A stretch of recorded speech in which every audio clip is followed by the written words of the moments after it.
कभी नाराज नहीं होती।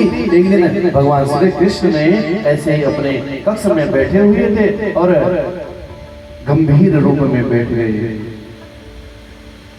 गंभीर मुद्रा में बैठ गए। माँ रुक्मणी आती है, कहा प्रभु आप ऐसे गंभीर, अगर कोई बात है तो मुझे बतलाइए। भगवान कहते हैं, हे देवी हमारा तो कोई खानदान नहीं है, कोई खानदान का अता पता नहीं है, ऊपर से हम ग्वाल बाल चराने वाले हैं, गंवार ग्वाल हैं, और आप तो एक राजकुमारी हैं। और लोग मुझे रणछोड़ भी कहते हैं, जो युद्ध की भूमि से भाग गया था। कहा कि देवी आपने किस उद्देश्य से हमसे विवाह कर लिया, आपने किस उद्देश्य से हमसे विवाह कर लिया। हे देवी अभी भी समय है। क्या कहा, अभी भी समय है, कोई और देख लो। इतना बोलना हुआ और माँ रुक्मणी वहीं पर मूर्छित हो गई। वहीं पर मूर्छित हो गई। भगवान ने चतुर्भुज रूप धारण किया और माँ रुक्मणी को संभाला।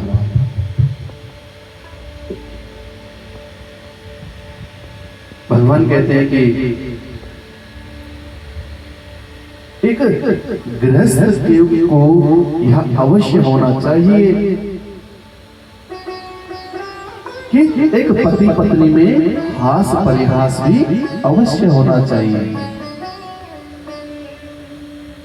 कहने का तात्पर्य है कि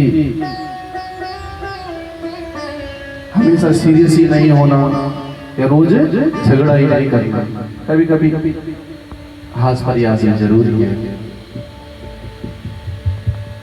कहा कि जो सबसे बड़ा धर्म है वह गृहस्थ धर्म है। शास्त्र कहता है जिसने गृहस्थ धर्म को अच्छे से निभा लिया उसका कल्याण है। गृहस्थ धर्म का तात्पर्य क्या है कि माताजी को भी कष्ट नहीं होना चाहिए, पिताजी को भी कष्ट नहीं होना चाहिए, धर्मपत्नी जी को भी कष्ट नहीं होना चाहिए, पुत्रों को भी कष्ट नहीं होना चाहिए। सबका ख्याल रखना ही गृहस्थ है। और हर कोई व्यक्ति इस गृहस्थ आश्रम में सफल नहीं हो सकता। सबसे कठिन बताया गृहस्थ आश्रम को। अरे जो साधु संत है उनको तो अपना ही देखना है कि मैं प्रसन्न रहूं, मेरा परमात्मा प्रसन्न रहे, इतना ही देखना है। लेकिन जो गृहस्थ आश्रम में है उनको अपने माता पिता, पत्नी, पुत्र, पुत्री, सगी संबंधी, माता पिता का धर्म पत्नी के साथ कैसे संबंध है, रुष्ट किसी को नहीं होने देना, तो बड़ा कठिन है गृहस्थ जीवन। ज्यादा लंबा नहीं खींचेंगे। अगर गृहस्थ जीवन पे बोलना प्रारंभ किया तो थोड़ा विलंब हो जाएगा, इसलिए कथा को छू छू के आगे निकलते हैं। छोड़कर हमें प्रभु को भजना चाहिए। अरे अगर हम प्रभु को भज रहे हैं और सामने भोजन की थाल आ जाए तो प्रभु को भी कहा कि आप इंतजार करो, पहले भोजन करना चाहिए, भोजन को कभी विलंब नहीं करवाना चाहिए। तो महाराज मैं जानता हूं आप उससे अधिक प्रेम करती है। मां रुक्मणी कहती है कि प्रभु आपने बिल्कुल ठीक कहा।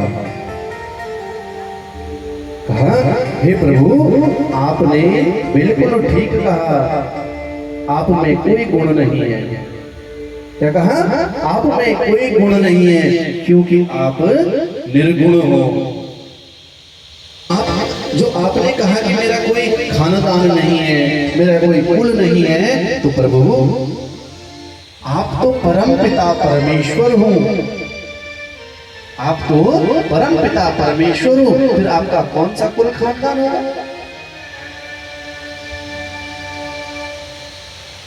कहा मेरे माता पिता का पता नहीं। कहा कि प्रभु आप तो जगत के माता पिता हो, फिर आपके माता पिता कौन होंगे?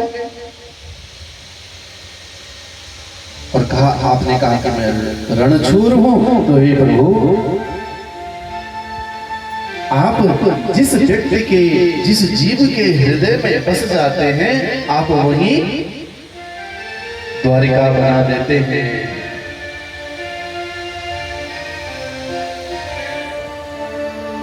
भगवान श्री कृष्ण नतमस्तक हो जाते हैं। कहा देवी आप महान हो। कहा एक रुक्मी की नातिन रुक्मी बलराम जी के साथ युद्ध क्रीड़ा कर रहे थे। दाऊ भैया बार बार रुक्मी को हरा देते, किंतु रुक्मी मानता नहीं और बार बार कहता अरे तुम गंवार ग्वाल बाल क्या जानो युद्ध क्रीड़ा के विषय में। अरे ये तो राजा महाराजाओं का खेल है, तुम युद्ध क्रीड़ा के विषय में नहीं जानते। और बार बार ऐसा बोलकर दाऊ भैया को दोबारा खेलने के लिए प्रेरित करता था।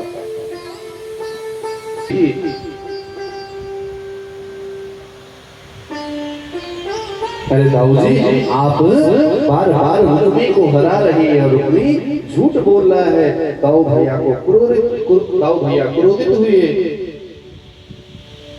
और आज रुक्मी का पद स्वयं कर दिया।